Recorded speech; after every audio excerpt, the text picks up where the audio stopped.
Ito si Duling nanonood ng TV, yung namimingwit sa TV. Ayan o, nakatingala siya.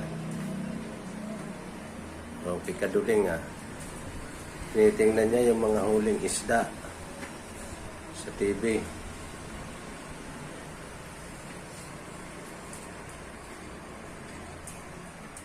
At ito naman yung mga alagang aso.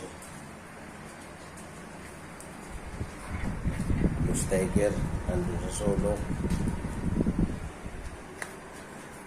Si Dika at Kikay at si Bunso. Ito yung dalawang pusa. Nandyan yung isa. At ito pa yung isa.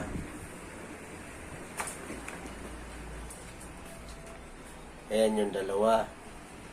Nagkukulitan sa loob.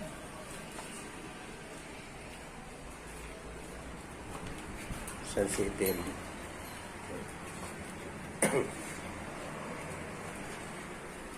At ito si Puti sa kulungan.